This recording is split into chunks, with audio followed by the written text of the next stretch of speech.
Hi, I'm Spencer Krause. I've been building robots for over 20 years. In that time, I've seen a lot of interesting things, and I've heard a lot of interesting stories. Collaborative with Spencer Krause is a place where my colleagues and I can relax, crack a drink, and talk about some of the crazier things we've seen at work and some of the experiences we've had that have gotten us to where we are today. Subscribe today to join the collaboration.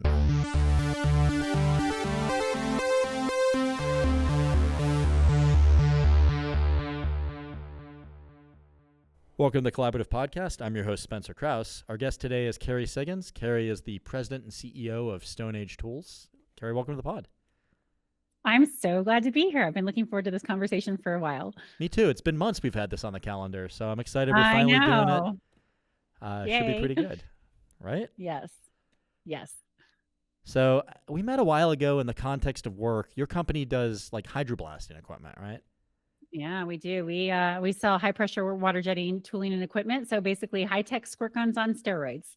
That is a hilarious way to describe something that can shoot out 15 to 20,000 PSI. Yeah, 40,000. I mean, it's ultra high pressure water. Like the water coming out of a nozzle at a car wash is about 700 PSI, enough to take the dirt off of your car, but not the paint. Our tools start at about 2,500 PSI and go up to about 43,000 PSI. So water jets can kill you. It is incredibly dangerous. This is not your home pressure washer we're talking about here. Not your child's squirt gun. No, that's for sure. So you'd mentioned that you came into this business and took over for somebody. I guess as somebody that's started two businesses now, that's pure exotica to me. What was that like? Yeah. How'd you get recruited? What was the journey like? How'd you jump in? Tell me more about that. Oh, it's a wild story. Yeah. So I took over for the two founders back in 2007. So I'm about to celebrate my 19th year at Stoneage. And I was 28 when they hired me. Oh, wow. And I had no idea how to run a company. They hired me purely on potential. So it was an incredibly exhilarating, challenging, and scary experience because I had never managed a person before, much less run a company. And so I'm a very intense person. I'm a very driven person. I love to push boundaries. I'm a risk taker. In fact, if we get into the story about actually how I came to be at Stoneage, it involves an overdose and me deciding that I wanted to live instead of die. And so Glad you're still here. Yeah, thank you. Me too. I was supposed to be here. It was not my time, that's for sure, even though I tried really hard to make it my time. So yeah, I just took all the intensity that I was living life, but in a really negative way, and put it into learning how to be a leader, to run a company. And I'm so incredibly grateful for the two founders who took that risk on me almost 20 years ago, because I don't believe that I would be here if they wouldn't have. Coming to work for Stoneage absolutely saved my life. That's awesome. How'd you get recruited? Like, I mean, I feel like, did they bring you in to run it, or I'm guessing there was some intermediate step there. I applied for a job. So I moved to Durango in November of 2006, about 6 weeks after my overdose. I accidentally overdosed on Labor Day of 2006. I came home. I grew up in Colorado. We live in Durango. We're based in Durango, Colorado. I grew up close to here, and I came home to get my shit together, basically. And I needed a job. I had no job. I had about $100,000 worth of debt between student loans and car debt, and living beyond my means, I should say. It's actually not too bad for student loan debt. But this is a long time ago. Yeah. I mean, this is back in the early 2000s. So you're right, not horrible, but not great when you don't have a job. And Sure. but it was really important for me to find the right culture, because a big part of what led to my spiral was I was so miserable at work, and I was using substances to cope, to escape, and it just got out of control. So finding the right company was really important to me. And so I actually turned down a couple of jobs before I got the role at Stoneage, because I just didn't feel like culturally it was the right fit, or the role wasn't aligned with my talents and strengths. And so I was holding out for the right role, and they were looking for a general manager. And so even though I had never managed a company before, I worked for a manufacturing company, a huge manufacturing company that was significantly bigger and I had partial P&L responsibility for than what Stoneage was. So I was like, you know what? I'm going to put my name in the hat. And even if I don't get the job, maybe it will be an opportunity for me to get my foot in the door for another position. So I was not qualified, but I still just bet on myself and I applied for it and I met the founders and we had some things in common. I graduated from Colorado School of Mines with a mechanical engineering degree. They were Mines graduates. Well, one was a Mines graduate, one was working there as a research assistant. So they met at Mines. So I had that connection. And if you can make it through Mines, you can basically make it through anything. Yeah, I've heard that's a really, really good school. It's a very, very, very hard school. And so they wanted something different with their company. The other candidates were traditional, white men in their 50s who had a lot of experience. And they just thought, you know what, like, let's just take this risk and let's see. If it doesn't work, we can always hire one of those guys. But there's something about her that she could do something different in this company. And so they gave me the job. So I started out with they changed the title to director of operations, but I still was managing the whole company. I actually made the decision in that first year to take sales and marketing and let one of my team members take that. And I just focused on operations because there was a lot of things that had to be done from a operational and manufacturing perspective. And then a year after I started, then I took sales and marketing back. And then 2 years after that, they named me CEO after I got us through the 08-09 financial crisis. So that's my journey of coming to Stoneage, and it's just been a wild, amazing, just incredible 19 years. That's wild. Yeah, that's so cool. Yeah. Pretty amazing to be like running a company 4 months after you overdose. It doesn't happen. This is not the real world, people. I mean, it sounds like it is, though. I mean, did they know you had just overdosed, or was that like something you kind of? They didn't. They know that story now, but no, I was always super high functioning, Yeah. always ambitious, always driven. I just had the motto of play hard and work hard. And so, no, they didn't know that. I was really good at faking it. And by the time I was there, I had been clean for 4 months. So it wasn't like I was, in the throes of substance abuse when I was going through the interview process. But I still was a mess. Yeah. I mean, as we all have been in our lives, right? I think anybody that pretends that they're immune from that is lying. So. Yeah. Yes. Well, we all have our journey. We all have our trauma, our mistakes, those things that we have to figure out how to process and hopefully not just bounce back from, but bounce forward. Resiliency is the foundation of my success. And I just learned at a very young age how to power through any difficult thing. Now I'm much more nuanced about it rather than like run through a brick wall. I'm not quite like that I was back then. But probably a good thing. I think that's just growth. Yeah, and maturing, right? You just mature so much as a leader. But anyway, it was a pretty incredible experience. Yeah. As a human, as a leader, as a parent, hopefully we're maturing, right? Well, I think as a leader, I think you're right. Like it just kind of puts an extra amount of pressure on you because if you don't, you're bringing down everyone around you. And so it's like a multiplicative effect. And there's a lot of people that don't, right? I mean, like there's a lot of just poor leaders out there that are just crappy to the people around them and abusive and don't, show any remorse or like, I mean, we've all snapped at someone at work and felt bad about it. Like, I mean, I've done that and I'm like, oh my God, I'm so sorry. I shouldn't have said that. I apologize. How are you doing? But then there's the boss that like, is just like, and like, like doesn't feel anything. And you're like, what are you doing? Like, I agree. I think leaders, we need to look at ourselves like we're the weather.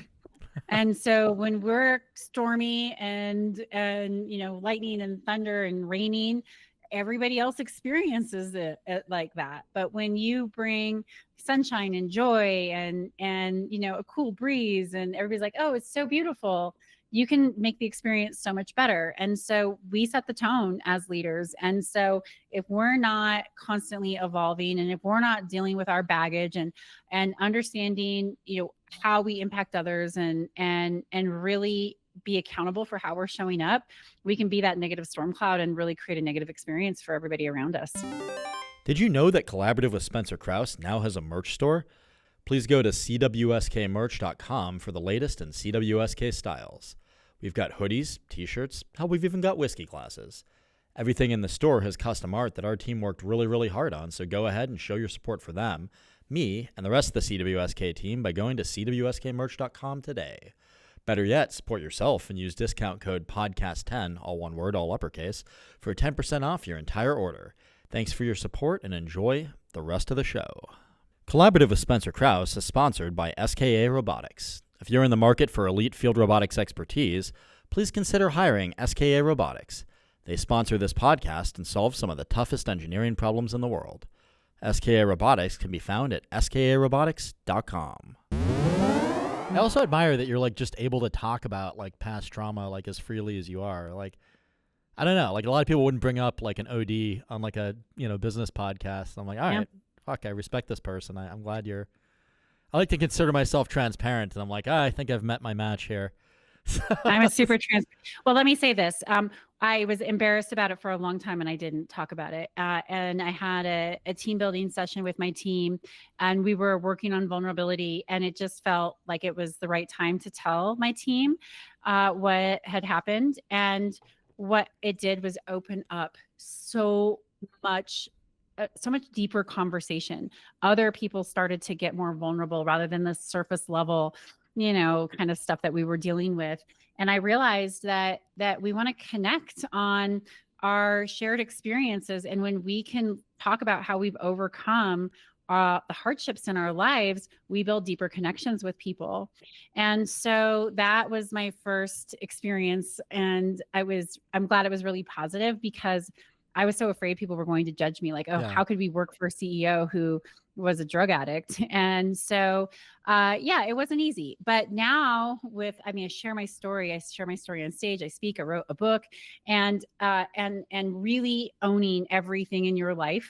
That's my whole kind of mantra, is the ownership mindset here. And you can't own it if you're not willing to talk about it and put it out there. I mean, that was the best day of my life, the day of my overdose, even though I hit rock bottom, because it was the day that I pivoted and said, I am not living like this anymore. And of course, I wouldn't be here living this absolutely mind-blowing life that I lead, which is so amazing, if I wouldn't have gone through that experience. And so why be ashamed of it or hide it or pretend like it's not part of my story? Because I literally would not be here with you on this podcast if it wouldn't have happened. Sure. And I'm so glad to be here. Well, it sounds like a major inflection point, like the OD itself, but then also just being able to talk about it openly just sounds so liberating. Like, it is. It is. When you let go of that fear of other people judging you, which is a big thing of mine. My personality and my trauma comes from not feeling worthy, never feeling like I was enough, just being me. So I was constantly trying to change who I was and make sure that I was doing things that, then people would like me or people would love me. And when you stop giving a fuck about that and just saying, this is me and this is my story, and I want to have this shared connection with you so that we can build something really cool, whether it's a friendship, a relationship, a business together. You're doing it from this place of soul connection, of heart. And that is such a much better way to live than surface level, pretending that bad stuff doesn't happen or that you don't make stupid mistakes in your life. And so I don't know. I subscribe by the mantra of transparency and honesty and authenticity as everything. And you can't be those things if you're not willing to talk about the mistakes that you've made or the hard things you've gone through. Yeah, that makes a lot of sense. Yeah. When I do with certain people, I feel like with my business partners, for instance, I'm cellophane. They know stuff about me that I'm sure would come back to haunt me if the general public knew it. But I still harbor that fear. Right. Whereas you seem like you've departed from that, which again, I'm just jealous if nothing else. So. Well, this is what I've learned. Most of the general public doesn't actually care. I mean, they might like to judge or do a little gossip and all that, but then they go off and back to their own lives. And so, it's really liberating when you're just I am good with who I am. I'm 100% good with who I am. And if somebody wants to judge me because of something that happened 20 years ago, then that's on them. That's not me. I'm going to live my life to the absolute fullest. And I get so much, given back to me when I give. And so these shared experience of talking about our past experiences and going through that hardship, it's brought so much to my life. It's been so enriching, and the connections that you make and the way that you can help people. Like I just gave a keynote last week, and I had a line of people who came up who wanted to tell me their stories. And I have people tell me like, I've never told anybody this before. That's awesome. And then share something with me. And they're like, oh God, it feels so good to just finally say it out loud. Like that's growth. That is growth. And so, yeah, when you know you can have an impact with your story by being open and transparent, I think it does make it easier to have the courage to put it out there. Yeah, that makes a lot of sense. Well, I've noticed like with people that I work with, like when I'll say relatively transparent, because I feel like you've got me beat on this axis. You know, I think that people do tend to reciprocate that and respect it for the most part. Sometimes you'll get somebody that, you know, just hates you, you know, and you can't get around that really. And it's just judge, you know, and that'll happen every now and again. But I think for the most part, like people seem to respect it and reciprocate it. And that's how you get, you know, better work, better communication, which is the hallmark of every relationship, to your point. Yeah. And, you know, like a deeper connection with people, you know. And you can help people. I had an employee come to me about he just celebrated a year of sobriety. So yeah, just over a year ago, and tell me that he had a drug problem. And there was so much shame. And he said, I don't know who else to come to because I'm really struggling with this and I need help. And because he knows my story, he felt safe enough to come and ask me for help. And that's such a huge fear, right? Of losing your job. That was a fundamental fear of mine back when I was using. And so, for him to be able to come to me, and this is one of many stories that I've had of employees who come to me for help. I mean, I could point him in the right direction, and now I have enough experience to be able to like not take it on, but be able to help and support. And we got him into a program, and he's thriving now. He just brought up his coin that he did AA for his first year of sobriety. Nice. And awesome. And so that's so cool. And I don't know many CEOs who have employees who come to them and say, hey, I've got a drug and alcohol problem and I need some help. And I'm proud of it. I'm proud. Well, I mean, can you imagine the alternative would just be like him spiraling and not saying anything? And, you know, and that's what I did. Yeah. Yeah. Mm-hmm. That's what I did. I couldn't tell my boss, and I hated it, and I needed help, and I didn't have the courage, and it wasn't a safe space to be able to say it. Yeah, it makes sense. Yeah. So that's like helping people make better lives for themselves. Yeah, that's awesome. Mm-hmm. People make up their own stories in the absence of information, and it's usually negative. So if they know that something's going on with a client and you aren't transparent and honest with them, then it's super easy to say a story like, oh God, he's not telling us because, you know, we're going to lose this project and I'm going to lose my job. And so they go down this rabbit hole. Whereas if you just cut that off at the pass by being transparent and explaining the why, it just makes people feel so much more comfortable and builds that kind of trust. So yeah, for sure. Yeah. Well, and there've been times when like the team's gotten like a little bit too complacent on certain projects. I'm like, guys, we are going to lose our jobs if you don't pick it up and show a higher level.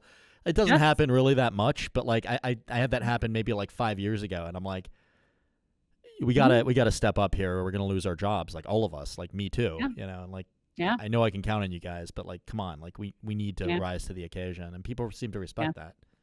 Yeah, I think people need feedback. My second book is on feedback. It'll come out in sometime in the spring of 2026. Where can we find it? It'll be out. I'll share it with you. And I don't have the date yet because we're working on the book layout right now. And once we get the book layout done, I'll get the date for it. But I'm guessing in like February or March of next year. But it'll all be on my website, kerrysiggins.com. But my book is called Talk with Trust. The second book, it's called Talk with Trust, and it's my feedback model. And I just am such a believer that we have to have feedback to grow. And kind of what you were just talking about in your second example, where we have to get better at it. It's like any skill, we have to practice it. But when we are direct yet helpful and kind, when we deliver feedback, it can have such a positive impact. You don't have to be a dick when you are giving feedback. And you don't have to sugarcoat and kind of tiptoe around the issue, because that's just confusing to people. So my mantra is direct, clear, kind, helpful feedback.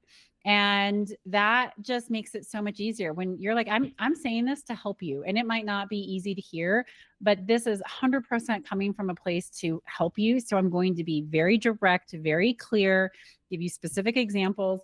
It makes the feedback, it makes it people to be able to receive it so much better. And it makes it actionable. Yeah, and for so, sure. yeah, you just got to, like, sometimes you just got to come out and say it, not be afraid to say it. But it should always be kind through the lens of, is this kind and helpful? Like, I don't have to be a jerk. And I need to make sure that the person knows that I'm here to help, even though I might be delivering something that's tough to hear. Have you found that you come up against people that just aren't receptive, though, to it? Because I feel Yeah. like I come up against Yeah. that sometimes, and those people Yes. don't tend to last long with us, if I'm being honest. Yeah. So this is what I've learned about feedback. One, you should really practice to deliver feedback well, but it has nothing to do with you. It has everything to do with the person on the receiving end. I have delivered feedback in horrible ways where I have fumbled it, and I've had a person receive it and they've like taken it and run with it because they want to grow, they want to learn, they can own something that is given in any piece of feedback, even if it's poorly delivered. I've also given feedback in just such a powerful way of like, I nailed it. But if that person is defensive and doesn't want to hear it and, goes into protect and defend mode, it doesn't matter how well you've delivered it. So yes, you have to take ownership of your delivery, of that clear, kind, helpful. Like I have my whole shares model that you can use when the book comes out. Looking forward to it. But you also just have to recognize that you cannot control what the other person is going to do or say or how they're going to react. And therefore, you can't own their reaction. Like, you just have to say, I've delivered this in the best possible way I can. And now I need to give them space to be able to react how they're going to react, and understand that might be painful and they might not have done the work to be able to receive feedback in the moment in a healthy way. And then I'm going to circle back and I'm going to continue to help support this person, whether that's to help them get back on track or maybe eventually leave the company. But you have no control over what that person's going to do. All you do is have control over your own delivery. So make sure you nail that. And then you have to just let the outcome go, because that's on the other person. Yeah, I couldn't agree more. Mm-hmm. Yeah. Feedback is truly a gift. And I think that if you're the kind of leader who works really hard to deliver feedback well and makes it easy for people to give feedback to you, then you are a leg up on most of the other people who are out there. Do you solicit feedback from the people you work with? Mm-hmm, definitely. I do too, but I Yeah. feel like people don't take me up on it very often. Yeah. Like, I ask Yeah. a lot of times, I'm like, what could I be doing better? And some people will answer that question, but I feel like probably like 75% of the time it's like, oh, you're good. I'm like, well, that's, Yeah. give me something. Okay. So, Here's the trick. Okay. Yeah. So when you do that, one, you put the one, they don't want to do it, right? Because most people, like, they don't want to be honest with you. And the higher you get up in the organization, the farther you go in your career, the less likely people are going to be You're honest gonna with you. get sycophants. So Yeah. yeah. So when you just ask something that's really like, how can I be better? That's a lot of work for people. They have to figure it out. They have to get over the fear of telling you. They have to think about their delivery. So I don't ever ask that question. I go very specifically like, okay, hey, I've been really working on XYZ. I know I move super fast, and sometimes it can come across that I'm not listening well, or that I haven't picked up on like the nuances of the team. And I know that you experience that because I work with you so often. So can you give me some really specific feedback on this? I've been working on it. Are you seeing a difference? Are you not? How did I handle this in this specific meeting? Like show that you are actually like that you're working on it and you're being thoughtful and you're seeking some specific feedback. And then once they can go, oh yeah, actually XYZ, it makes it a lot safer. Then you can start to open it up. But almost nobody is going to give you an answer to how can I be better, because it is not psychologically safe and it is too much work. So Yeah, make I it can see easy that. for them by I being more appreciate that. specific. Yeah. Mm-hmm. Yeah. So basically, like, scope it in, line it up for them. Yep. kind of start with a preface of like, here's a thing that I've been working on, but I'm not sure if I'm doing it right. Can you help me out here? Yeah, exactly. About this thing in particular. Yeah. And then it you makes can it broaden the makes it circle so much after that. safer. Yeah. Yeah. That makes a lot of sense. Some people still aren't going to do it, but what it is more of an invitation, and it shows that you're being really thoughtful and that you are open to it because you are specifically working on that issue. And so I found I get much better feedback and get that feedback more often when I ask about a specific behavior or situation than I do with just something really broad and open-ended. You've written another book before. What was your last one about? And kind of tell me a little bit more about that and how you decided to go down that road. Because I feel like I get solicited to write books by ghostwriters that are trying to sell me stuff, and I haven't had an interest in doing it yet. But it seems like you're actually contributing to, kind of human knowledge by putting good thoughts like that out there. What got you to go down that road? So I've always been a writer. I loved to write in high school. In fact, when I decided to go to engineering school, my dad said, "Yeah, you're not smart enough to go to engineering school." Trigger. That sucks. Why don't you go to journalism school? What a dick. And I was like, I no. shouldn't say that about your dad, but yeah. He's such a dick. Yeah, I don't have any problem saying that. My childhood trauma of not being worthy enough stemmed from my father. But I was like, I'm not going to journalism school. There's no way. But here, full circle, I'm working on book number 2, and I love to write. So nice. He was on to something, but I wasn't about to hear that. But you're running a technical company as well. So. And you went to Colorado School of Mines. And I would not have even gotten the interview based on my resume if I didn't have Colorado School of Mines on my resume. So mines caused a lot of trauma for me. It was a big part of my substance abuse journey as well. But I'm so glad I went to Colorado School of Mines, because there's no way that our founders would have hired me without mines. Seriously. Carnegie Mellon's opened doors for me too. So. Yeah, exactly. Yes, it does. It does. It's amazing how much it can matter, even though I've never been an engineer. So I love to write, and I was actually out for a run in 2015, and I was missing this. I wanted to do something creative. So running a company, I'm constantly busy, and I'm an idea person. I'm ideating all the time, but you don't do something that's tangible as a CEO on a daily basis. You're just having lots of conversations and directing and guiding people.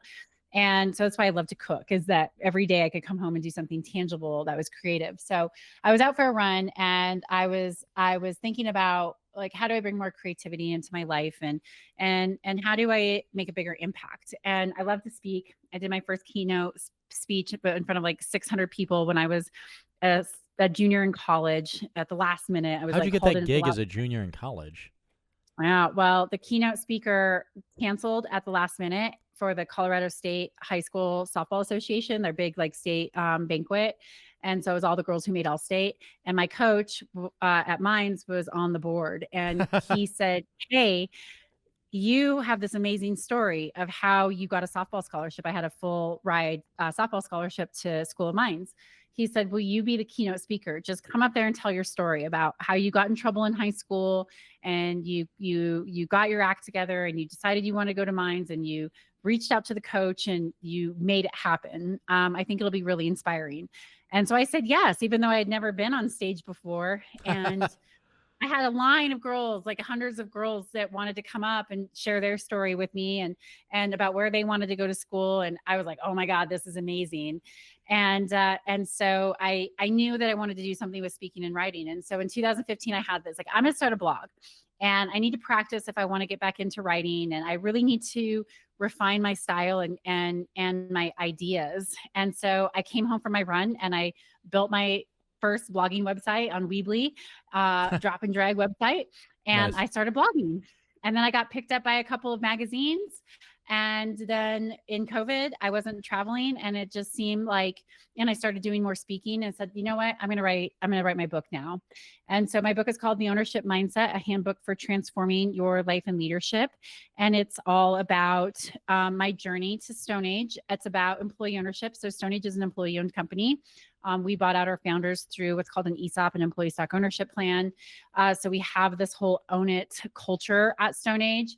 And so then it goes in like, how do you lead yourself through ownership thinking? And then how do you build a team and a company through this idea of ownership thinking? So that's my first book, and it came out in October of 2023, and it was such an amazing experience to write it. I repurposed a lot of the content that I had written in my blogs, and I mean, everything had to be rewritten, so it was a book.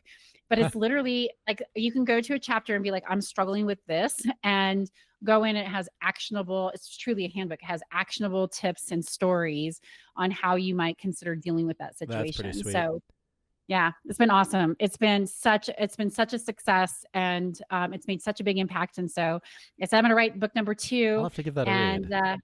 yeah, the ownership mindset. It really, like anybody who's interested in being a better leader and building a better company, it just has such like actionable tips in it on how to do it. And then I share like these crazy ass stories that I have, because I have so many like nuts experience, like just wacko experiences. Like, how did that happen when she's 30 years old? Or, you know, how you get through all of these tough times, and really be able to look at yourself and take full responsibility for the situation. And so, yeah, that's what inspired book number 2. And I get asked about feedback so much, because I think it's one of the things that most people struggle with, or people struggle with the most, I should say. And so I decided to write my second book on my feedback model. And then I'm working on book number 3, which is about becoming a self-actualized human being. So that one's going to have a little bit more of a spiritual kind of personal flair. It's going to be a leadership book, but in this journey of self-actualization and the importance of really like digging deep and working on yourself, and peeling back these layers of who we are and why we're here, so that we can leave the world a better place. That's pretty awesome.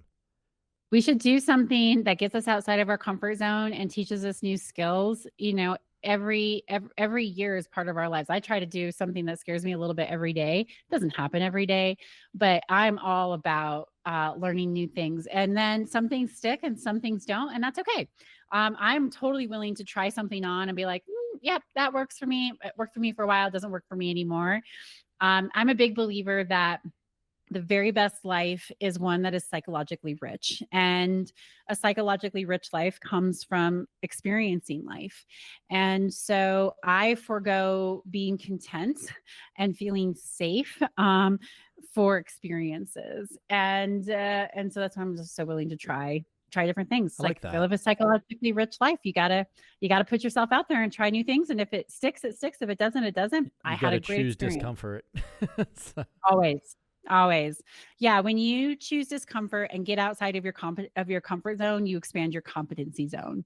We never get good at anything unless we try, and we have to do hard things to get good at hard things. And we as adults want to like be safe all the time. And so then we keep our competency zone so small. Whereas if you try different things and you practice and you lean into the hard stuff, all of a sudden you realize like, I can do hard things and I can learn something new, and something I thought I was going to suck at, I actually became good at. But a lot of people just don't. They don't put themselves out there and take that risk and bet on themselves. I'm a big believer in betting on yourself. Yeah, for sure. And yeah. And then be willing to let it go. Just say, I tried it. That worked. It didn't work. And I'm okay with not doing that anymore. Yeah. Or like, I'd like to keep doing that. Or, you know, maybe I'll try something different. Or maybe I can apply the lesson from that over here. Totally. Yeah. So psychologically rich life. To me, that's where it's at. I mean, if you can find happiness and contentedness, and you can find impact, and while living a psychologically rich life, and like you've hit the trifecta jackpot.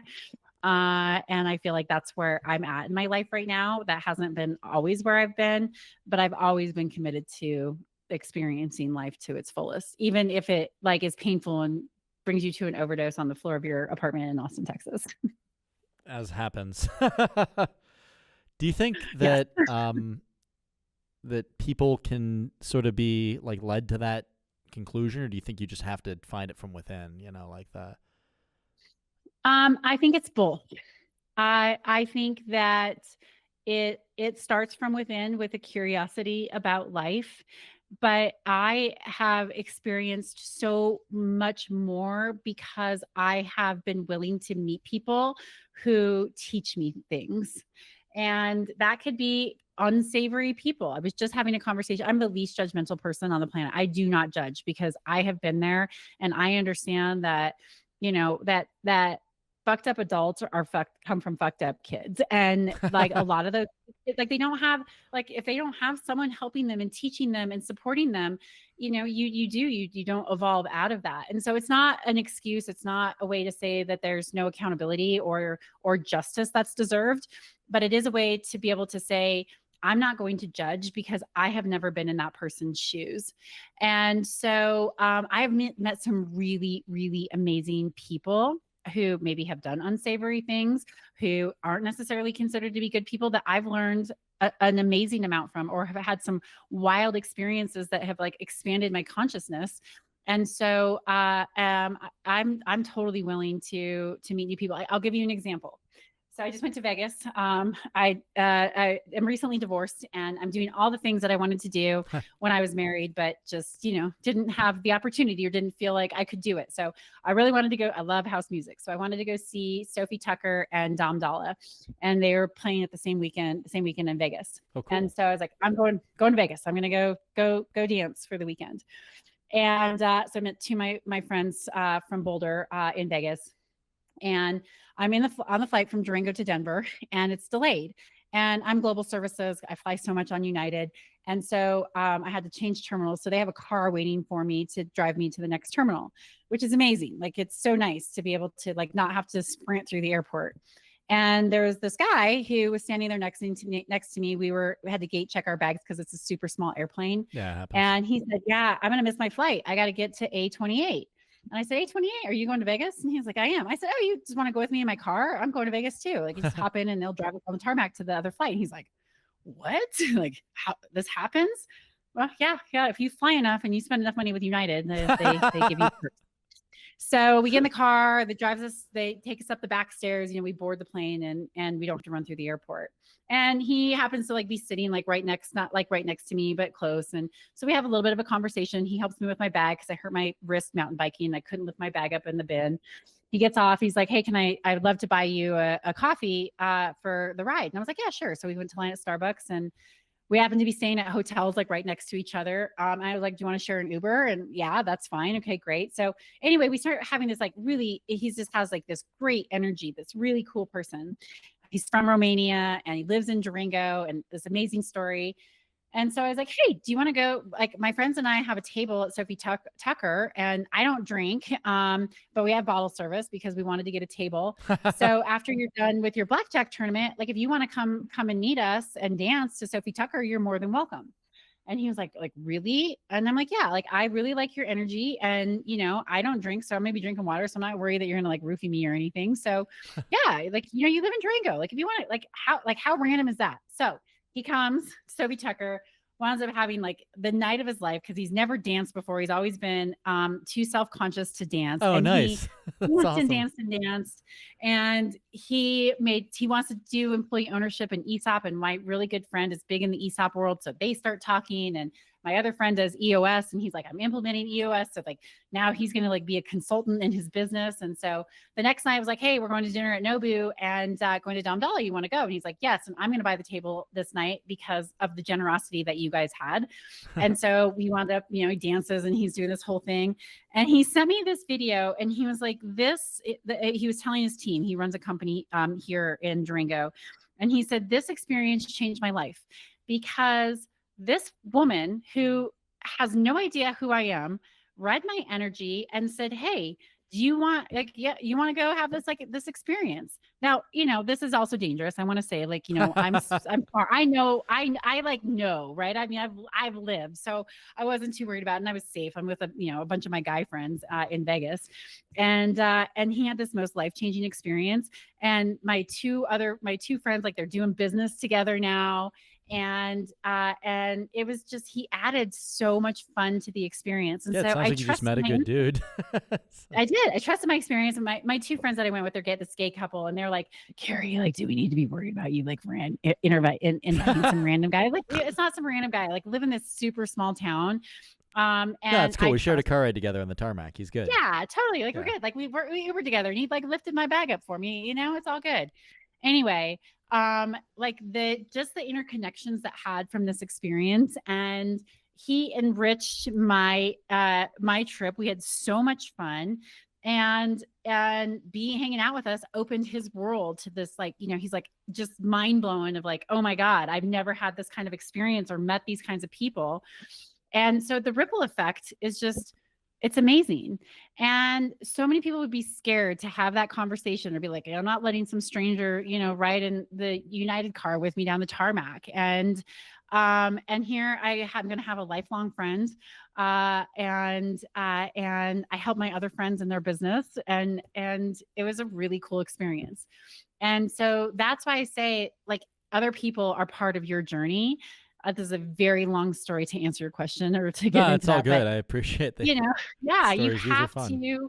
you have to be willing to take risks with people and get to know people and put out a little bit of trust. And you just never know what that experience is going to lead to. And I've just had so many of those that I trust myself now to be able to have a good read on people, and like just open up these new avenues for friendship, for business relationships, for, you know, just having a good time and experience something that's different or new. And so, yeah, I think it comes from within, but you have to be willing to be open to other people being part of your journey. People walk into your life on purpose, but if you're too scared to explore it, to connect, to ask questions, to be curious, to take a little bit of a chance on somebody, then you're missing the opportunity that the universe is putting in front of you to, you know, to learn something, to grow, to make that connection, to have an experience.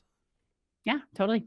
That's what we're here to do. I mean, we humans are, you know, we want to protect ourselves. We don't want to get hurt. And trust me, I know, like, I've lived my life trying not to get hurt. And what I realize now is, like, this is just a movie. Like, we are just here to have an experience. And we are the ones who put our preferences and determine if something is good or bad. Most things just are. And if they fit our preferences, we say it's good. If they don't, then we say it's bad. But it's just an experience. And so for me, especially going on into the second half of my life, I'm about to be 47. You know, so I'm thinking about approaching 50. It's like, I just want to live like the biggest, boldest, most impactful, healthiest experiences that I can. And I'm okay if I get hurt. And I just want to love fully. I want to live fully, and I want to experience life fully, and just make this movie the best one I possibly can. That's awesome. As we near the end of the episode, is there anything you want to plug on our way out? I just want to plug, like, living a fantastic life. You know, I think so many of us are afraid to go after our dreams or to take that risk. And I have certainly been that way. It took me 5 years to finally have the courage to get divorced because I was so scared of what the outcome was going to be. And when I finally made the decision, even though it was so incredibly hard, it was amazing how everything just lined up, because I had been literally like manifesting, thinking, planning, and it all came to fruition once I just got over the fear of making that hard decision. And I'm not saying go get a divorce or, you know, or any of those things. I'm just saying, like, look at your life. If you're listening, go get a divorce. Kerry Siggins says too. If you want to get a divorce, get a divorce. But I'm not telling you, like, that's not the point of the story. Even if you love your spouse very much, get a divorce. Just kidding. Being single is really amazing. Oh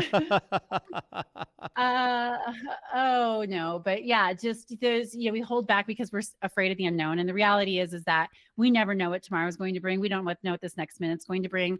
So make that hard decision and trust that you're going to be okay. And even if it's hard in the moment, you're going to get through it. And what's on the other side can be truly amazing. But if we just wait to be sure that we know what the outcome is going to be before we bet on ourselves or take that risk or make that hard decision, then what we do is we prolong our potential growth and your potential happiness. So I want to plug living a fantastic life and going for it. Awesome. Just go for it. And read The Ownership Mindset. Yeah, you can read The Ownership Mindset if you want some ideas on how to do that. You can check out my podcast. I have a podcast called Reflkect Forward, and I talk about this kind of stuff all the time. I interview leaders as well. Can I be on it? And yeah, you want to come on it? I would love to fun. interview you. Yeah, let's do it. All right. Yeah, good. We'll talk about it after the show is over. And yeah, and then of course you can connect with me. You can go to my website, kerrysiggins.com. And I love to help. I love to hear stories. So if there's anything that you want to engage on or talk about or ask advice on or bounce an idea off of, or tell me like I think you're an idiot and crazy, like email me and I'm good with it. Awesome. Well, this was such a blast, Kerry. I appreciate you coming on, and I'm looking forward to the next one, sister.